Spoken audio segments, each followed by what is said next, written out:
Kung makalait siya sa akin na lumaki ako, ang kapal-kapal ng mukha niya. Ha? Sinabi Siya nga niyo? ang kinis-kinis niya sa Instagram, pero sa personal mukha siyang QR code. Iba nga yung itsura Pag niya sa nagsiselfie social siguro media siya, mo. pinagbabayad siya ng Gcash. Lamon ka lang. Huwag mong pigilan kakalamon. Kumain ka lang ng kumain, ha?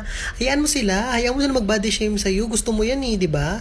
Masaya ka dyan. Kain ka lang ng kain. Hayaan mo sila. Putang ina pala nila. Sasabihan pa ako ng maasim. Huy, sinong traitor sa aming dalawa? Siya, be. Sasabihan mo ako ng ganun. Teka muna, manalimin ka nga. Be, tingnan mo Ang pangit pinabillboard mo. ko. Yung ugali mong pangit. Pangit ka din. Pati yung mukha mo na damay. Kaya alam mo, True, hindi ako talaga true. naniniwala sa...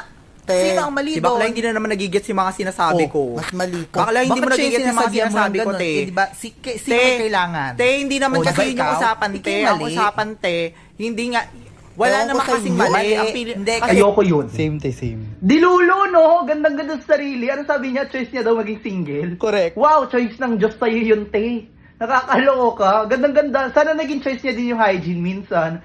Yan yung mga ayaw ko sa mga taong